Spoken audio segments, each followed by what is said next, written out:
Ciao, sono Valentina. In questo workshop vi parlerò di volti ed espressioni. Al termine del video vi consiglio, se non lo avete ancora fatto, di andare ad iscrivervi al gruppo Facebook Manga Workshop di Accademia Europea di Manga. Lì troverete a disposizione per un paio d'ore gli insegnanti per la correzione dei lavori. E poi alle 18:30 potrete connettervi con noi in live su Zoom per i consigli finali. Buona visione! Partiamo dal disegno di un cerchio. Infatti la struttura della nostra testa è composta principalmente di una sfera di base per la nuca e di una maschera che sta davanti a questa sfera. Successivamente, come vedete, vado a tracciare gli assi di simmetria di questo cerchio e quello verticale in particolare lo prolungo un po' di più perché mi servirà dopo.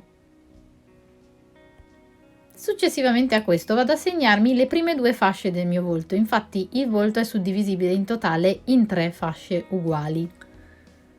Quindi una volta tracciate le prime due vado a numerarle e successivamente vado a tracciare la terza fascia che si troverà immediatamente sotto e che avrà la stessa dimensione di queste ultime. Questo va a definire la dimensione della mia mandibola, che andrò poi successivamente a tracciare con la forma di una punta di freccia. Mi raccomando, in questa fase è molto importante la simmetria rispetto all'asse verticale, quindi cercate di essere il più possibile simmetrici, magari aiutandovi girando il foglio per vedere eventuali imperfezioni nella simmetria. Intendo proprio ribaltarlo, questo aiuta il vostro occhio a verificare che le due metà siano esattamente speculari. Terminato questo primo passaggio andiamo quindi ad occuparci del collo. Il collo lo dobbiamo considerare come un cilindro, quindi non solo dobbiamo tenere conto della sua tridimensionalità, ma anche del fatto che le basi saranno esattamente uguali sia sopra che sotto, non avrà la base inferiore più larga di quella superiore, altrimenti andremmo a disegnare un cono e questo non va bene. Per definire la larghezza di questo cilindro tenete conto della fisicità che volete disegnare. Io qui ad esempio pensavo ad una figura femminile, quindi ho cercato di rappresentare un collo piuttosto minuto che non arrivasse al bordo della mandibola, ma che rimanesse circa a metà volto come larghezza. Per metà volto intendo chiaramente rispetto all'asse di simmetria verticale. Finito anche questo passaggio vado a definire la posizione degli elementi che stanno all'interno del volto. Qui ad esempio per definire la posizione degli occhi prendo in considerazione metà della testa e la divido di nuovo a metà, vedete che ho segnato la M come punto medio, e poi traccio quest'asse, perché quest'asse sarà uno degli assi che vanno a definire la posizione dei miei occhi. Vado a fare la stessa cosa simmetricamente anche dall'altra parte. Facendo questo vado quindi a definire l'asse di posizione in verticale dei miei occhi e poi vado a definire anche quello orizzontale. In questo caso prendiamo in considerazione l'intera fascia 2 e anche qui la dividiamo esattamente a metà, andando a tracciare su questa linea di metà che abbiamo definito un asse orizzontale. Vedete che dall'incrocio di questi 3 assi ho trovato la posizione degli occhi. Trovata la posizione vado a definirne la dimensione e per prima cosa mi traccio come un terzo occhio al centro della testa. Questo mi servirà per definire la dimensione degli altri due che saranno grandi più o meno quanto questo. Mi raccomando, è importante che gli occhi abbiano la stessa dimensione tra di loro anche in altezza. E soprattutto è importante lasciare un po' di spazio tra l'occhio e il bordo del volto, perché altrimenti non avrei spazio per l'attaccatura dei capelli. Invece adesso vado a riportarmi la dimensione degli occhi sulla linea che divide fascia 1 e fascia 2. Infatti le sopracciglia non supereranno mai l'asse B orizzontale del cerchio, perché al di sopra di quest'asse ci sta l'attaccatura dei capelli, e in larghezza non supereranno mai quella degli occhi. Potete disegnarle come volete, io le disegno con un po' di spessore perché personalmente le preferisco così. Andiamo ora a definire la posizione del naso, che non starà esattamente sull'asse che divide fascia 2 e fascia 3, altrimenti sarebbe troppo vicino agli occhi. Starà leggermente più sotto, infatti se vedete io vado a tracciarmi una linea che definisce la posizione del mio naso. Qui io vado a tracciarlo semplicemente come 2 narici e un piccolo triangolino in cima e poi vado a fare un po' di ombreggiatura. Ma se volete potete fare le forme più svariate di nasi a seconda del character che volete rappresentare. Ora definiamo invece la posizione della bocca partendo dalla linea che avevamo tracciato come altezza del naso e segnandoci lo spazio rimanente che abbiamo nella fascia 3. Se lo dividiamo a metà e tracciamo un asse, individueremo circa la posizione della bocca. È leggermente in basso perché è un po' troppo vicino al mento, quindi lo spostiamo leggermente più in alto. Dopodiché teniamo in considerazione la larghezza delle pupille come larghezza massima della nostra bocca. Io decido qui di fare una bocca un po' più minuta per rendere il personaggio un po' più aggraziato e scelgo di tenere i dotti lacrimali come riferimento per la larghezza. Anche la bocca può avere le forme più svariate, ma qui andiamo a tracciarla semplicemente con una linea centrale e due lineette che definiscono lo spessore delle labbra. Per definire la posizione delle orecchie, invece, prendo a riferimento la linea di base del naso e la linea della palpebra superiore dell'occhio. In questo modo avrò individuato la grandezza delle mie orecchie sul mio volto e potrò andare a tracciarmi un semicerchio che definisce la forma esterna del mio orecchio. Fatto questo, vado a definire anche le forme dell'orecchio all'interno. Vado quindi prima a tracciarmi una piccola curva nella parte alta, per poi andare a tracciare invece la linea del lobo, che avrà una curva opposta a quella dell'orecchio, e le linee delle pieghe della cartilagine. Ovviamente il tutto sempre tenendo conto della simmetria tra parte destra e parte sinistra. A questo punto vedete che la distanza tra gli occhi e il bordo del volto ci torna utile per andare a tracciare l'attaccatura dei capelli. Parto dalle basette che stanno nella parte bassa, quindi nella fascia 2, e poi salendo nella fascia 1 vado a cercare un punto di riferimento per l'altezza dell'attaccatura che potrebbe tranquillamente essere la metà di questa fascia. Vado quindi a tracciare anche la forma superiore della mia attaccatura dei capelli. Questo è importante perché una volta che andrò a definire la capigliatura so che partiranno da lì. Altra cosa importante, nella parte superiore della testa vado a tracciare uno spazietto in più, questo perché i capelli dovranno avere un volume, quindi non parto esattamente attaccata alla sfera che ho disegnato di base, ma parto da un po' più sopra con i capelli nella parte superiore della testa. Conclusa la costruzione canonica del volto, andiamo a vedere un attimo di variabili sulle proporzioni. Come vedete, qui vi ho disegnato 3 casi d'esempio. Nel primo sono scesa molto dritta con la linea della mandibola, quindi ho ottenuto una curvatura molto più squadrata e ho cercato di tenere il collo molto più largo proprio perché volevo rappresentare una fisicità muscolosa. Nel secondo caso invece avevo già un po' inclinato la linea di discesa rispetto al cerchio, quindi ho ottenuto un'ampiezza di mandibola minore, dando al volto, diciamo, una caratterizzazione più da ragazzo, mentre nel terzo volevo proprio una fisicità un po' più magra, quindi sono scesa ulteriormente inclinata e addirittura ho leggermente incurvato la linea inferiore della mandibola, proprio per dare l'idea di magro. Come vedete anche le dimensioni del collo variano a seconda della fisicità che voglio rappresentare. Per un collo muscoloso lo teniamo molto più largo, mentre per un collo molto magro lo teniamo molto più stretto. Qui sto andando a tracciare le 3 fasce di definizione perché adesso parleremo un attimo anche del volto dei bambini, dato che il volto dei bambini cambia le sue proporzioni rispetto a quello degli adulti.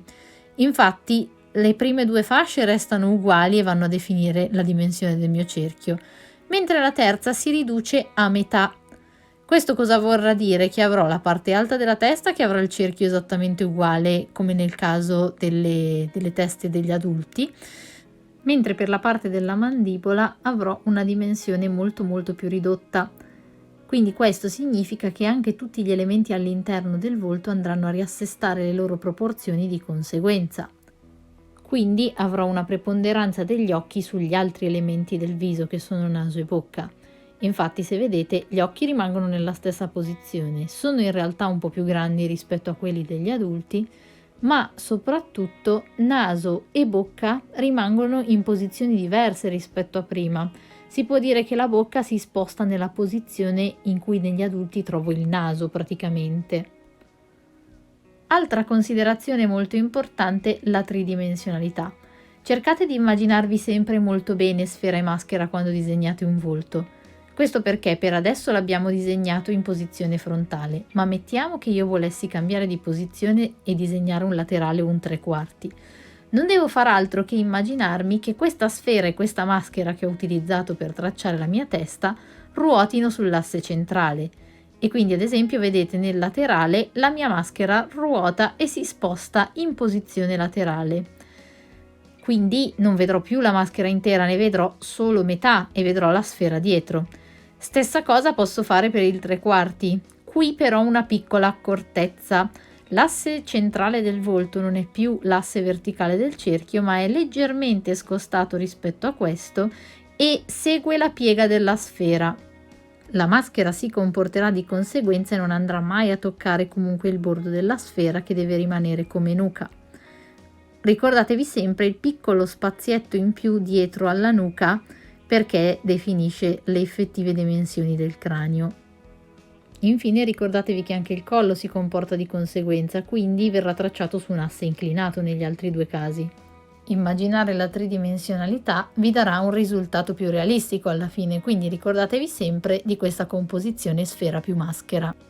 Conclusa la prima parte sul disegno del volto, andiamo ad occuparci ora delle 6 espressioni universalmente riconosciute nel mondo. Queste ultime sono gioia, tristezza, rabbia, disgusto, sorpresa e paura. Possiamo quindi considerare queste 6 espressioni come la base per andare a crearne di nuove e di diverse.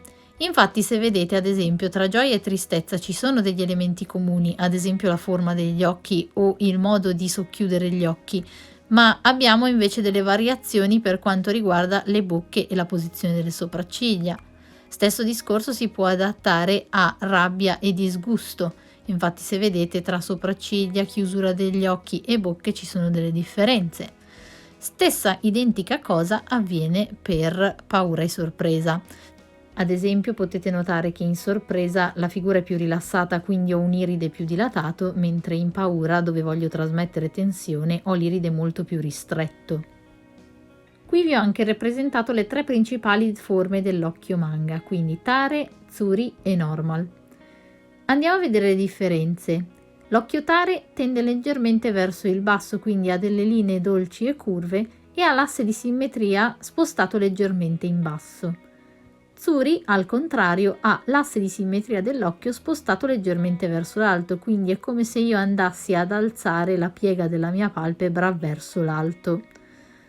Normal non ha nessun tipo di variazione, cioè quindi ha l'asse di simmetria dell'occhio esattamente in mezzo, è perfettamente bilanciato. Attenzione, io qui ho associato le diverse tipologie di occhio a delle coppie di espressioni, ma questo non significa che per rappresentare quell'espressione devo utilizzare quel tipo di occhio. Assolutamente, sono due cose completamente svincolate. Piuttosto, scegliere una forma dell'occhio rispetto ad un'altra può darmi un'idea del carattere di base del personaggio, quindi personaggio più grintoso, occhio azzurri per esempio, ma questo non è comunque un vincolo. Adesso andiamo a fare un gioco per capire meglio cosa dicevo all'inizio. Prendiamo ad esempio gli occhi di disgusto e la bocca di gioia e cerchiamo di unirli per una nuova espressione. Andiamo a fare poi la stessa cosa con gli occhi di sorpresa combinati con la bocca di tristezza. Per comodità io mi sono preparata in anticipo 2 volti base su cui lavorare con le espressioni. Voi sfruttatela come occasione per allenarvi sulla costruzione vista nella prima parte di video. Quindi vado a riportarmi gli assi che, come abbiamo visto, vanno a definire la posizione dei miei elementi e successivamente riporto gli elementi di ciascuna espressione. Qui, se vedete, sto disegnando gli occhi di disgusto, uno più socchiuso, l'altro più aperto, con le sopracciglia inarcate, e poi vado a riportarmi la bocca di gioia. Vedete che dalla combinazione delle prime due abbiamo ottenuto una nuova espressione completamente diversa. In questo caso io l'ho definita follia proprio perché è un po' a metà tra la felicità e il disgusto. Capito il meccanismo, andiamo quindi a fare la stessa cosa per la combinazione di sorpresa e tristezza. Per prima cosa vado sempre a riportarmi gli assi che definiscono la posizione dei vari elementi del mio volto e una volta individuate le posizioni definitive vado a tracciare i singoli elementi che comporranno la parte interna del mio volto.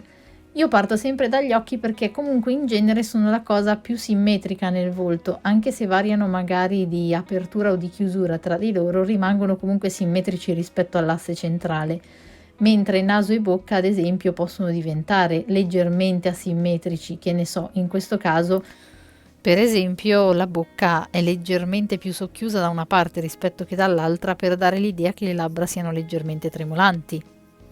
Potrebbe essere ad esempio per l'espressione di incredulità o addirittura di perplessità. Il video di oggi si conclude qui, ma vi ricordo come sempre che potete trovarci su Facebook per le correzioni dei lavori e potete poi partecipare alla live su Zoom a partire dalle 6:30.